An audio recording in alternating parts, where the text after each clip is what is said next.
بسم اللہ الرحمن الرحیم الحمد للہ نحمده ونستعینه ونستغفره ونؤمن به ونتوکل علیہ ونعوذ باللہ من شرور انفسنا ومن سیئات اعمالنا من يهده الله فلا مضل له ومن يضلله فلا هادي له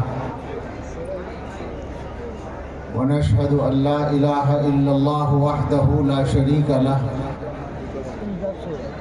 ونشهد أن سيدنا ونبينا ومولانا محمدا عبده ورسوله صلى الله تعالى عليه وعلى آله وأصحابه وبارك وسلم تسليما كثيرا أما بعد فأعوذ بالله من الشيطان الرجيم بسم الله الرحمن الرحيم هو الذي أرسل رسوله بالهدى ودين الحق ليظهره على الدين كله وكفى بالله شهيدا صدق الله العظيم عن سفيان بن عبد الله رضي الله عنه قال قلت يا رسول الله قل لي في الإسلام قولا لا أسأل عنه أحدا غيرك قال قل آمنت بالله ثم استقم أو كما قال عليه الصلاة والسلام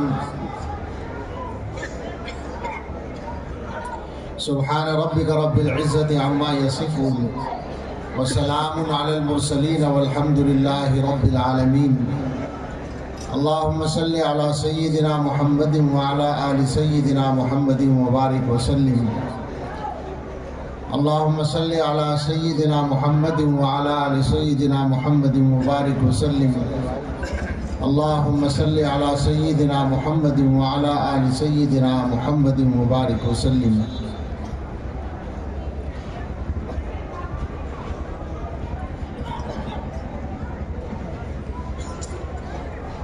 تاریخ نے پوچھا اے لوگو یہ دنیا کس کی دنیا ہے؟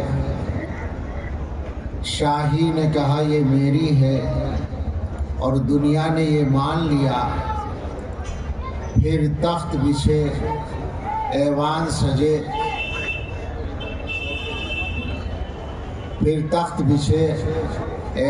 سجے، گھڑیال بجے، دربار لگے، تلوار چلی اور خون بہے، انسان لڑے انسان مرے۔ دنیا نے آخر شاہی کو پہچان لیا۔ تاریخ نے پوچھا پھر لوگوں یہ دنیا کس کی دنیا ہے؟ دولت نے کہا یہ میری ہے، اور دنیا نے یہ مان لیا۔ پھر بینک کھلے، بازار جمے، بیوپار بڑھے، انسان لٹے انسان بکے، آرام اڑے سب چیخ اٹھے۔ دنیا نے آخر دولت کو پہچان لیا۔ تاریخ نے پوچھا پھر لوگوں یہ دنیا کس کی دنیا ہے؟ محنت نے کہا، کمیونسٹ نظام، محنت نے کہا یہ میری ہے، اور دنیا نے یہ مان لیا۔ پھر روح دبی، پھر پیٹ بڑھے، افکار سڑے، کردار گرے، ایمان لٹے، اخلاق جلے، انسان نرے حیوان بنے۔ دنیا نے آخر محنت کو پہچان لیا۔ تاریخ نے پوچھا پھر لوگوں یہ دنیا کس کی دنیا ہے؟ مومن نے کہا اللہ کی ہے، اور دنیا نے یہ مان لیا۔ پھر قلب و نظر کی صبح ہوئی، ایک نور کی لے سی پھوٹ بہی، ایک خودی کی آنکھ کھلی، فطرت کی صدا پھر گونج اٹھی۔ دنیا نے آخر آقا کو پہچان لیا۔ دنیا میں اللہ تعالیٰ کو پہچان لینا اور اللہ کی بندگی اختیار کر لینا یہ دنیا میں آنے کا انسانوں کا اصل مقصد ہے، لیکن اللہ رب العزت نے انسانوں کو دنیا میں چونکہ آزمانے کے لیے بھیجا ہے، اس لیے ایک مخالف طاقت کو ساتھ بھیجا جس کو ہم شیطان یا ابلیس کے نام سے جانتے ہیں۔ وہ یہ طے کر کے آیا کہ اللہ کے زیادہ سے زیادہ بندوں کو اللہ سے برگشتہ کر کے جہنم میں پہنچانے کی کوشش کرنی ہے۔ تو یہ دونوں کام شروع سے چل رہے ہیں۔ شیطان اپنے نمائندوں اور کارندوں کے ذریعے انسانوں کو اللہ سے، اللہ کے دین سے، اللہ کے نام سے، اللہ کی عبادت سے، اللہ کی معرفت سے دور کرنے کے لیے محنت کرتا ہے، اور ادھر اللہ کے اچھے بندے اللہ کی طرف لانے کے لیے محنت کرتے ہیں۔ یہ جنگ جاری ہے، اور ہمارے زمانے میں اس جنگ کو کچھ نئے نئے وسائل مل گئے ہیں، جس کی وجہ سے ہر طرف آسانی بھی ہوئی ہے، مشکل بھی کھڑی ہوئی ہے۔ اور بنیادی طور پر یہ وسائل چونکہ ان طاقتوں کے ہاتھ میں اصلاً تھے جو شیطان کے لیے کام کرتی ہیں، لہٰذا انہوں نے ان کا استعمال زیادہ کیا ہے۔ اب صورتحال یہ ہے کہ دنیا میں امریکہ سے لے کر ہندوستان تک جن لوگوں کے ہاتھ میں طاقت ہے، جو طاقتیں فیصلے کرنے کا اختیار رکھتی ہیں، انہوں نے تہیہ کیا ہے، انہوں نے منصوبہ بنایا ہے، انہوں نے پکا ارادہ کیا ہے، وہ میدان میں اتر گئی ہیں اس مقصد کو پورا کرنے کے لیے کہ اللہ کے زیادہ سے زیادہ بندوں کو اللہ کے نام سے دور کر دیں، ایمان سے دور کر دیں، شرک میں مبتلا کر دیں۔ یہ کام ان کی طرف سے ہمیشہ ہوتا آیا ہے۔ ہمارے زمانے میں شاید بعض اعتبار سے رفتار تیز ہو گئی ہے اور اس کے راستے بہت سارے ہو گئے ہیں۔ اب چونکہ وقت کم ہے، میں اشارے ہی کروں گا۔ اس وقت جو ان کی طرف سے انسانوں کو ایمان سے دور کرنے کے لیے محنتیں ہیں، ان میں طرح طرح کے ان کے میدان ہیں جو انہوں نے باقاعدہ طے کیے ہیں۔ اس خوش فہمی میں ہم لوگوں کو نہیں رہنا چاہیے کہ ہمارے اصل معاملات سے، ہمارے عقیدوں سے، ہمارے مسائل سے، ہمارے اختلافات سے وہ لوگ واقف نہیں ہیں۔ انہوں نے تمام پہلوؤں کو سامنے رکھ کر اپنے منصوبے بنائے ہیں، لہٰذا ان کا مشن طرح طرح سے کام کرتا ہے دنیا میں۔ مثلاً وہ ایک طرف محنت کرتے ہیں اللہ کے بندوں کو دین کی تعلیم سے دور کرنے کے لیے، جیسے ابھی مولانا فیاض صاحب بیان فرما رہے تھے دین کی تعلیم کے بارے میں۔ مسلمان علماء ہزار محنت کریں، مسلمانوں کا تناسب مدرسوں کی تعلیم میں بڑھ کے ہی نہیں دیتا۔ کوئی نہ کوئی محنت تو ہے جو کام کر رہی ہے، سوچنے کی بات ہے۔ تو وہ کوشش کرتے ہیں کہ مدرسوں میں بچے نہ آ پائیں، اس کے بعد جہاں جاتے ہیں بچے وہاں ان کی کوشش ہوتی ہے کہ اس ماحول میں تعلیم بھی اور تربیت بھی اس انداز سے کریں کہ بچہ دین سے دور ہو جائے۔ لہٰذا واقف کار حضرات جانتے ہیں کہ اس وقت یونیورسٹیوں میں، کالجوں میں اور تمام تعلیم گاہوں میں بچوں کی ایک خاصی تعداد الحاد کے راستے پر چل رہی ہے، اور اعلیٰ تعلیم تک پہنچتے پہنچتے، ڈگری تک پہنچتے پہنچتے ان میں ایک قابل ذکر تعداد ایتھسٹ بن کر نکلتی ہے، ملحد بن کر نکلتی ہے۔ یہ الگ بات ہے کہ ان کا بیک گراؤنڈ صرف مسلمان نہیں ہے، مسلمان ان میں کم ہیں، لیکن یہ خوش فہمی نہیں ہونی چاہیے کہ مسلمان نہیں ہیں۔ اب اچھی خاصی مسلمانوں کی تعداد بھی اس میں شامل ہو رہی ہے کہ وہ اللہ کے منکر، مذہب کے منکر، دین کے منکر بن کر نکل رہے ہیں۔ یہ ان کا مستقل ایک میدان ہے کام کرنے کا، اس پر کام ہو رہا ہے۔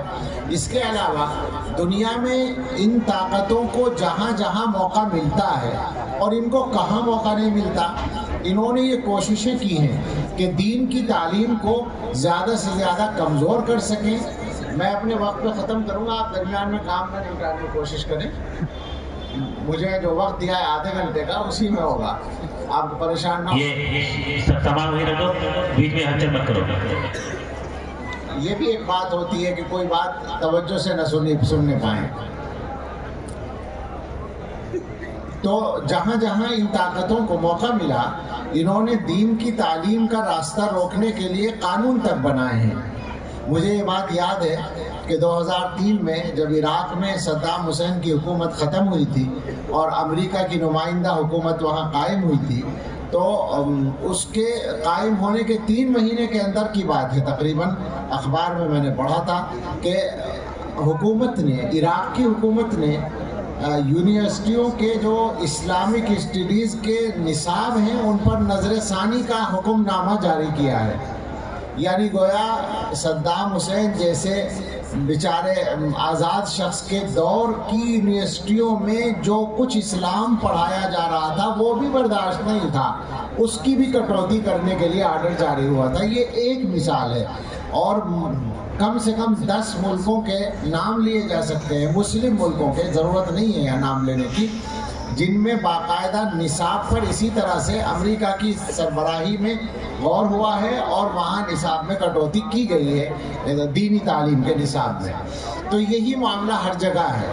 اب ہمارے ملک میں یہ نوبت آئی ہے کہ ہماری حکومت نے تعلیمی پالیسی بنائی ہے، وہ تعلیمی پالیسی منظور ہو کر نافذ ہو گئی ہے، تفصیلی طور پر وہ عمل میں آہستہ آہستہ آ جائے گی، اور وہ ایسی ہے جن لوگوں نے اس کو پڑھا ہے وہ بتا سکتے ہیں کہ اس کے عملاً نافذ ہونے کے بعد زیادہ امکان اس بات کا ہے کہ مسلمان ماں باپ اپنے بچے کو اسکول سے آنے کے بعد روزانہ کلمہ پڑھوانے پر مجبور ہوا کریں. اسکول میں تو بھیجنا پڑے گا، لیکن جب بچہ آئے گا تو ماں باپ اس سے کہیں کہ بیٹے اسکول سے آ رہے ہو، اللہ جانے کون سی کفریہ بات تم سے کہلوائی گئی ہو، کلمہ پڑھ لو تاکہ تم دوبارہ مسلمان بن جاؤ. یہ ہو چکا ہے ہمارے ملک میں، باقاعدہ منظور ہو کر نافذ ہو چکا ہے. یہ حالات ہیں. ابھی جو تازہ ماحول ہے اس میں باقاعدہ کھلے طور پر شرک کی دعوت دی جا رہی ہے، شرکیہ نعرے لگانے میں شریک کرنے کی کوشش کی جا رہی ہے، اور ہم میں سے کچھ کمزور لوگ اس کا حصہ بھی بن رہے ہیں، اس کا شکار بھی ہو رہے ہیں. ایک عام مسلمان بھی یہ بات جانتا ہے کہ اللہ کے یہاں شرک کی معافی نہیں ہے. شرک سب سے بڑا ظلم اور سب سے بڑا جرم ہے. اس کے علاوہ ہر گناہ معاف ہو سکتا ہے، لیکن ہمارے اس ملک میں ماحول ایسا بنانے کی کوشش ہو رہی ہے اور اس کے لیے آڑ لی جا رہی ہے ملک سے وفاداری کی. عنوان بنایا جا رہا ہے اس کو، گویا کہ یہ دعویٰ ہو رہا ہے کہ جو یہ کرے گا وہی ملک کا سچا وفادار ہوگا. یہ حالات ہیں. بہت تھوڑا سا میں نے ایک ہلکی سی جھلک پیش کی ہے، اور میرا خیال ہے اتنی باتوں سے آپ لوگ خود بھی واقف ہیں اور اس سے زیادہ واقف ہیں. یہ حالات ہیں. اب ان حالات میں ہمیں دیکھنا ہے کہ ہم کس طرح اپنا نقشہ ٹھیک کریں اور اپنے معاملات کو سدھاریں. تو 2-3 باتیں اس سلسلے میں عرض کرنی ہے. پہلی بار حاضری ہوئی ہے، بچپن سے نام سنا تھا، کیا تھا مولانا عبدالغنی صاحب کا رسالہ تھا اصول حدیث میں، شاید میں نے بہت بچپن میں 10-12-15 سال کی عمر میں وہ رسالہ پڑھا تھا، تو اس میں زید پور کا نام مولانا کے نام کے ساتھ پڑھا تھا. اس کے بعد ان حضرات سے رابطہ ہوا تو معلوم ہوا کہ زید پور تو ایک زندہ جگہ اب بھی ہے اور وہ ادارہ بھی زندہ ہے. تو یہ حاضری ہے، چند منٹ میں چند باتیں کہنے کا موقع ہے. تو ایک گزارش تو یہ ہے کہ ہم سب مسلمان، یعنی یہ صرف آپ سے نہیں ہے بلکہ تمام ہندوستان اور تمام دنیا کے مسلمانوں کا یہی معاملہ اور یہی مشن ہونا چاہیے. تو بالکل صاف لفظوں میں یہ بات سمجھ لیں ہم، اور اس بارے میں اگر کسی کے دل میں کوئی تردد ہو یا ڈر ہو یا کنفیوژن ہو اس کو دور کر دے، اور بالکل بے تکلفی کے ساتھ یہ بات واضح طور پر دل میں بٹھال بھی لیں اور اپنی زبانوں سے بھی کہیں اور اپنے عمل سے بھی ثابت کریں کہ متعین طور پر ایک مشن ہے، مسلمان جینا ہے، مسلمان مرنا ہے. یہ تو ایک بات ہے اور یہی اصل بات ہے. باقی سارے کام اسی کے لیے، اس مقصد کے لیے بچوں کو پڑھانا بھی ہے، یہ مدرسے بھی چلانے ہیں. دنیا کی طاقتوں کو یہ پتہ ہے کہ مسلمانوں کے ایمان پر جینے اور ایمان پر مرنے کا جو سرچشمہ ہے وہ یہ مدرسے ہیں. بنیادی اصل چیز یہی ہے، باقی سب اس کی شاخیں ہیں. تو ان کا بہت زمانے سے یہ نشانہ ہے، اور ہم ڈرتے ڈرتے یہ بات کہہ سکتے ہیں، اللہ سے بھی ڈرتے ہیں حالات سے بھی، اور اللہ سے پناہ مانگتے ہیں آزمائش سے، لیکن یہ بات کہنے میں کوئی برائی نہیں ہے کہ نہ جانے وہ طاقتیں اپنے مشن میں کب کامیاب ہو جائیں۔ ان کا مشن چل رہا ہے، انہوں نے مدرسوں کو ہر طرح سے نکو بنانے کی کوشش کی ہے، بدنام کرنے کی کوشش کی ہے، اور باقاعدہ ایسا بنا دیا ہے جسے مدرسہ بھی کوئی عام چیزوں سے ہٹ کر، انسانی ضرورتوں سے ہٹ کر کوئی غیر ضروری کام اور غیر مناسب کام ہو، حالانکہ اس سے زیادہ ضرورت کا کوئی کام نہیں ہوتا۔ کسی بھی قوم کے لیے ہم بے تکلف کہیں گے، اپنے بھائیوں سے کہیں گے کہ آپ بھی تو اپنے مذہب کی تعلیم جاری رکھنے کے لیے اس کے ادارے بناتے ہیں، اسی طرح ہمیں اپنے بچوں کو دین سکھانے کے لیے ادارے بنانے کی ضرورت ہے، یہ ہمارا حق بھی ہے اور ہماری ضرورت بھی ہے۔ لیکن انہوں نے باقاعدہ اس کو ایسا جرم، ماحول میں جرم کے انداز سے پیش کرنے کی کوشش کی ہے۔ پہلے تو ہمیں دہشت گرد کہا جاتا تھا، دہشت گردی کا باقاعدہ مرکز دیوبند میں آ کر ایک وزیر نے بیان دیا تھا، آپ نے سنا ہوگا کہ یہاں پر ایک آتنک کا مندر ہے، دارالعلوم دیوبند جو ہے وہ آتنک کا مندر ہے۔ تو یہ سب وہ کرتے رہے ہیں، اب اس سے زیادہ خطرناک کام ہو رہے ہیں۔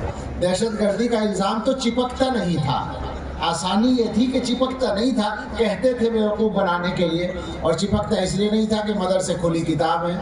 اگر دہشت گردی کہیں ہوتی ہے تو وہاں تو چھپ کر کوئی کام ہوتا ہے، ہمارے مدرسوں میں تو سب کچھ علم نشرہ ہے، سارا کچھ کھلا ہے۔ حد یہ ہے کہ عمارتیں کھلی ہیں، یعنی ہمارا جو سب سے بڑا مدرسہ ہے اس میں بھی 24 گھنٹے آپ کبھی بھی کہیں سے بھی گھس سکتے ہیں آسانی کے۔ آج تک ہم دارالعلوم کی ایسی چہار دیواری نہیں بنا سکے کہ جس میں کوئی آدمی پر نہ مار سکے، ابھی تک نہیں ہے۔ تو عام مدرسوں میں تو آپ دیکھ لیں بالکل دیواریں کھلی ہوئی ملیں گی، اور 80% مدرسے اسی طرح ہیں۔ تو یہ الزام تو نہیں چپکا، مگر انہوں نے اب دینی تعلیم کو باقاعدہ نشانہ بنایا۔ وہ ذمہ داری کے ساتھ تو یہ بات کہتے ہیں ان کے ذمہ دار لوگ کہ قرآن حدیث پڑھانے میں ہمیں کوئی اعتراض نہیں ہے، مگر ان کے مفکرین کیا کہیں ان کو، ان کے مقررین، ان کے پروپیگنڈسٹ جو ہیں آج کل، وہ اس پر محنت کر رہے ہیں کہ قرآن و حدیث سے دہشت گردی سکھائی جاتی ہے، اس کو ثابت کرنے کی کوشش کرتے ہیں، اور باقاعدہ حوالوں سے ثابت کرنے کی کوشش کرتے ہیں۔ اور ہم لوگوں کو زیادہ پتہ نہیں ہے، لیکن ان کے یہاں باقاعدہ ہماری پوری تاریخ اور ہماری تعلیمات، ہمارا پورا نصاب، اس سب پر اسٹڈی ہو رہی ہے، اور وہ ان کے ہاں وہ کیا کر رہے ہیں، ہم ہی کر رہے ہیں۔ ظاہر ہے ہم میں کچھ بکاؤ مال بھی تیار ہوتا ہے، وہ بکاؤ مال ان کے کام آ رہا ہے، تو حالات اور زیادہ سنگینی کی طرف چلے گئے ہیں۔ تو ایک بات تو تھی بنیادی کہ ہمیں اپنا مقصد اور منزل واضح طور پر ہمارے ذہن میں ہونی چاہیے۔ دوسری بات، اپنے ملک سے، ملک کی طاقتوں سے، حکومت سے اور برادران وطن سے، برادران وطن کا لفظ ہم مسلمان سمجھتے ہوں گے، ہندو بھائیوں سے صاف لفظوں میں ہم ایک بات کہتے ہیں کہ آپ ہندوستان کے معاملے میں ہمارے کردار کو دیکھ کر پریشان نہ ہو، اس لیے کہ ہمارا کردار اس معاملے میں بھی آپ سے اچھا ہے۔ یہ ہمارا دعویٰ ہے، اور ہم اس کو پورے یقین کے ساتھ کہہ رہے ہیں۔ اس ملک سے اگر کسی نے کبھی کوئی بے وفائی کی ہوگی، ہمارے ایک آدمی نے کی ہوگی تو آپ کے 50 لوگوں نے کی ہوگی، اور ہم نے کبھی اس کا ساتھ نہیں دیا۔ ہم اس کو اعلان کے ساتھ کہتے ہیں کہ ملک کو جو نقصان پہنچائے، اس کا نام کچھ بھی ہو، وہ مسلمان ہو یا ہندو ہو، اس کو سزا ملنی چاہیے۔ ہم آپ سے بلکہ مانگ کرتے ہیں اس بات کی کہ آپ اس معاملے میں مذہب کے اعتبار سے فرق نہ کیا کریں، آپ تو کمزوری دکھاتے ہیں۔ ملک کے معاملے میں ہمارا کردار کھلی کتاب ہے۔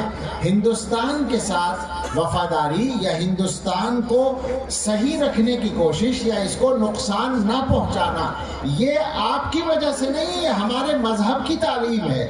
ہمارے خدا نے یہ حکم دے رکھا ہے کہ جس ملک میں رہتے ہو اور جس کے ساتھ تمہارے وعدے ہیں، ان وعدوں کو پورا کرنا ہے اور اس ملک کے ساتھ وفاداری کرنی ہے۔ تو ہم جتنے اچھے مذہبی ہوں گے، ہمارے ہندو بھائی سمجھ لیں، جو مسلمان جتنا زیادہ اچھا مذہبی مسلمان ہوگا، اتنا اچھا وہ ہندوستانی بھی ہوگا۔ اور جو لوگ آپ کی خوشامد کے طور پر آپ کے نعروں میں شریک ہو جائیں اور آپ کے کہنے سے شرکیاں باتیں کہنے لگیں، آپ ان پر کبھی اعتماد نہ کریں. جو اپنے دین کا نہیں ہوا وہ آپ کا بھی نہیں ہوگا. صاف بات ہے یہ بالکل. اس کو سمجھنے کی ضرورت ہے. ہماری حکومت بھی سمجھے اور ہندو بھائی بھی سمجھے. اور اپنے مسلمان بھائیوں سے کہنا ہے کہ احساس کمتری کا شکار نہ ہو، مایوسی کا شکار نہ ہو اور جذباتیت کا شکار نہ ہو. بالکل کسی کے نعروں میں اور بہکاوے میں بھی نہ آئیں، لیکن مایوس نہ ہو بالکل. مسئلہ کیا ہوتا ہے؟ ڈر لگتا ہے جان کے لیے، ڈر لگتا ہے کاروبار کے لیے، یعنی جان اور مال کے بارے میں ڈرتے ہیں ہم. لیکن آپ ہمیں ایک بات بتائیں، آپ اور ہم مسلمان ہیں، کیا ہمارے عقیدے کا یہ حصہ نہیں ہے کہ جو روزی مقدر ہے وہ مل کے رہتی ہے؟ تو کون ہماری روزی کو کم کر دے گا؟ سوچیں اس بات کو. دوسری بات، موت ایک ہی بار آتی ہے، نہ وقت سے پہلے آتی ہے نہ مؤخر ہوتی ہے. یہ بھی تو ایمان کا حصہ ہے. تو جان کے بارے میں کیا ڈرنا ہے؟ وہ تو ایک ہی دفعہ مرنا ہے. جب مرنے کا وقت آ جائے گا تو کوئی ہمیں بچا نہیں سکتا، اور اگر وقت نہیں آیا ہوگا تو گولیوں کے سامنے بھی بچ جائیں گے. کیسے لے لے گا کوئی جان؟ تو جان اور مال کے مسئلے میں پریشان ہونے کی ضرورت نہیں ہے، اور جان اور مال بچانے کے لیے ایمان کو خطرے میں ڈالنے کی ضرورت نہیں ہے. بالکل بے فکری اور بے خوفی کے ساتھ یہ طے کر کے رکھیں کہ ہمیں اپنے ایمان کو بچانا ہے، ہمیں جنت میں جانا ہے اور اپنے بچوں کو اور نسلوں کو جنت میں پہنچانے کا انتظام کرنا ہے. شیطان کے کارندے محنت کر رہے ہیں ہمیں اس راستے سے ہٹانے کے لیے. اس راستے پر جمنے کے لیے ہمیں تھوڑا سا اپنے کردار کو بھی بدلنے کی ضرورت ہے. ہم جس طرح کی زندگی گزار رہے ہیں، ایسی زندگی کے ساتھ دنیا کے فتنوں کا مقابلہ کرنا بہت مشکل ہے. آپ غور کریں، مسلمانوں کی اکثریت کم سے کم 90% بے نمازی ہے، اور تقریباً اتنی ہی اکثریت قرآن سے ناواقف ہے، قرآن پڑھی ہوئی نہیں ہے. مولانا تو بات کر رہے تھے حافظ ہونے کی، میں ناظرے کی بات کر رہا ہوں کہ ناظرہ پڑھنے والے جو ہیں اکثریت وہ بھی نہیں ہے. اکثریت قرآن کے الفاظ پڑھنا نہیں جانتی ہے. یہ ہم مسلمانوں کا معاملہ ہے. اور جہاں تک آپس کے معاملات کی بات ہے، معاشرت جس کو کہتے ہیں، تو ہم شاید غیروں کے ساتھ تو اچھے ہیں لیکن اپنے آپس کے معاملات میں بہت گڑبڑ ہے. آج کل میں بہت سی جگہ یہ بات کہتا ہوں، نئی جگہ کہنے میں تکلف سا ہوتا ہے لیکن کوئی حرج نہیں صحیح بات کہنے میں، کہ آپ ذرا اپنے گھروں کے نظام پر نظر ڈال لیں. کیا واقعی گھروں کے اندر ہمارے شریعت چلتی ہے؟ انصاف چلتا ہے؟ غور کریں اس بات پر. ہم اپنے گھر والوں پر روزانہ 2-4 مرتبہ ہمیں غصہ آتا ہوگا، بیوی پر، شوہروں کو. خیال ہے کبھی نماز پہ بھی آتا ہے، قرآن نہ پڑھنے پہ بھی آتا ہے، سب دنیا ہی کے کاموں پہ ہوتا ہے نا. گھروں کے اندر جو لوگ رہتے ہیں ان میں اگر آپ بڑی عمر کے آدمی ہیں اور آپ کا بیٹا اور بہو ہے، تو یاد ہے آپ کو کبھی کہ آپ نے بیٹے کے مقابلے میں بہو کی حمایت کی ہو؟ اگر بیٹے اور بہو میں بگاڑ ہے تو ہمیشہ آپ کا بیٹا صحیح ہے، بہو غلط ہے. اور بیٹی اور داماد میں بگاڑ ہے تو ہمیشہ بیٹی صحیح ہے، داماد غلط ہے. اس کو انصاف کہتے ہیں. یہ تو انصاف نہیں ہے. یہ تو اللہ کے رسول صلی اللہ علیہ وسلم نے ہمیں نہیں سکھایا. یہ زندگی تو مسلمان کی نہیں ہے.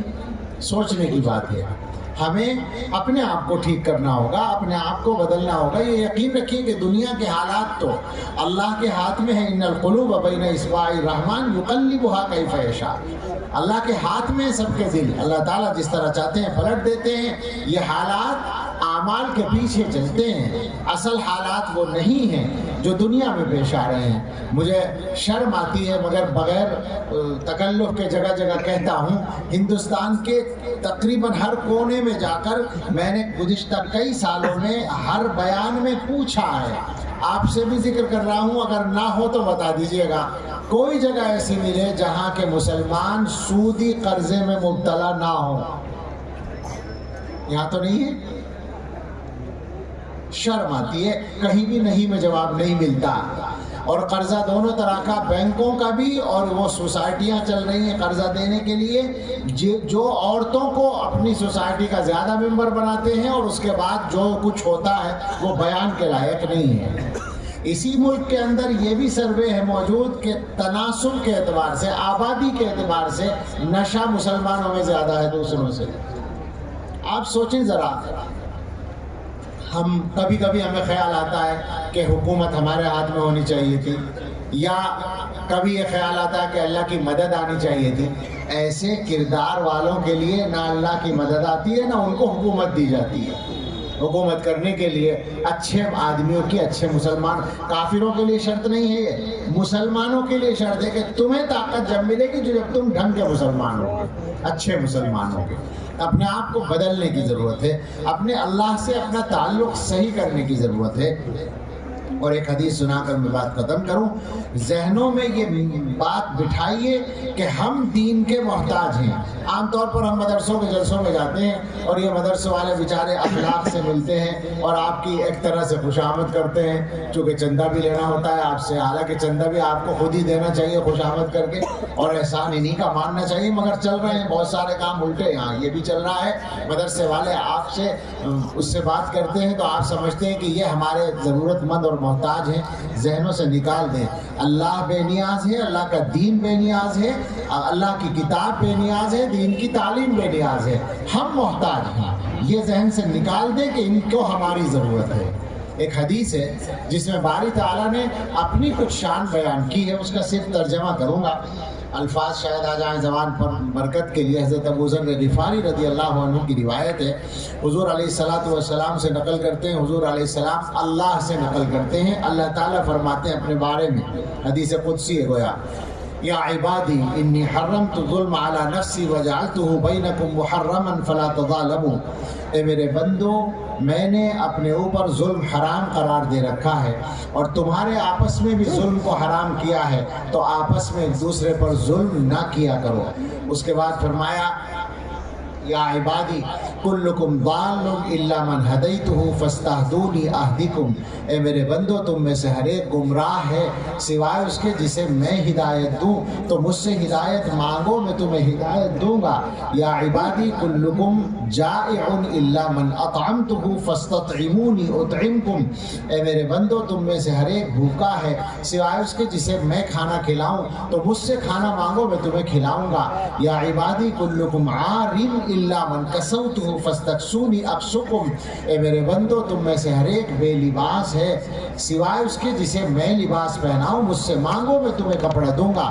اور اس کے بعد فرمایا یا عبادی لو ان اولکم وآخرکم وانسکم وجنکم كانوا على اتقى قلب رجل منکم ما زاد ذلك فی ملکی شیئا، اگر تمہارے اول و آخر یعنی شروع سے آخر تک کے تمام انسان جو کھربوں ہوں گے اور جنات اور زیادہ ہوں گے، سب کے سب مل کر تم میں سب سے بڑے متقی آدمی کی طرح بن جائیں، محدثین کے بقول حضرت محمد صلی اللہ علیہ وسلم کی طرح بھی بن جائیں، سارے انسان بنیں گے نہیں لیکن اگر بن جائیں تو میں اللہ فرماتے ہیں میری شان میں، میری بادشاہت میں کوئی ذرا سی بھی بڑھوتری نہیں ہوگی، میں پہلے ہی اتنا بڑا ہوں۔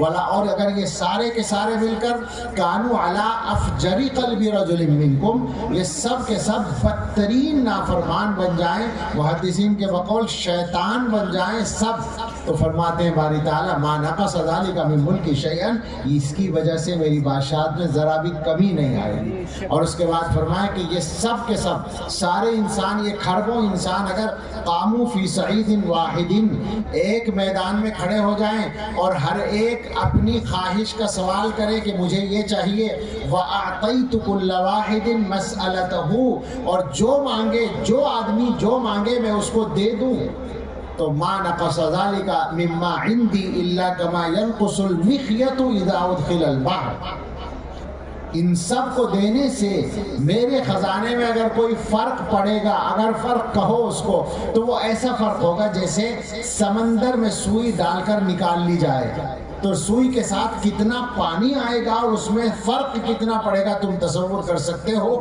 ایسا فرق پڑے گا ساری دنیا کو دینے کے بعد۔ یہ اللہ کی شان ہے اور یہ اللہ کی عظمت ہے۔ اللہ کے دین کو اپنی ضرورت سمجھیے، اور یہ طے کر کے اٹھیے، جلسہ رسم نہیں ہے، یہ علماء آئے ہیں سفر کر کر کے اور علماء نے بیانات کیے ہیں. یہ مظاہر علوم کے بڑے اساتذہ حضرت مولانا غیور صاحب دامت برکاتہم ہیں، اور یہ جو میزبان ہی بنے ہوئے ہیں ہمارے اس وقت، اور ویسے آپ کے بھائی ہیں اور رفیق ہیں اور مشہور صاحب قلم ہیں حضرت مولانا مفتی ناصر الدین صاحب دامت برکاتہم، یہ بھی وہیں سے آئے ہیں، اور ہم بھی کچھ نہ کچھ چل کے ہی آئے ہیں، اور بھی علماء حضرت مولانا قاری ریاض صاحب مدذلہ اور دوسرے حضرات. تو کوئی رسم ادا کرنے کے لیے نہیں آئے ہیں. یہ مدرسوں کے جو جلسے ہیں ان کا مقصد کوئی نہ کوئی پیغام پہنچانا ہوتا ہے. اس پیغام کو ہضم کیجئے، اپنے دلوں میں اتاریے، اپنی زندگی میں اتاریے، عمل میں لائیے، اور کوشش کیجئے کہ جلسے سے ایک دن پہلے جو زندگی تھی کل کو وہ نہ ہو، کچھ نہ کچھ اس سے بہتر ہو چکی ہو. اور خاص طور سے اس مشن کے تعلق سے کہ ہمیں اس کی فکر کرنی ہے کہ خود بھی مسلمان جینا اور مرنا ہے، اور اپنے بچوں کے لیے بھی اس کا انتظام کر کے جانا ہے. اللہ تعالی ہمارے لیے یہ ساری ذمہ داری پوری کرنا آسان فرمائے، اور اللہ اس مدرسے کی حفاظت فرمائے اور ترقی عطا فرمائے. آمین. وآخر دعوانا ان الحمد للہ رب العالمین.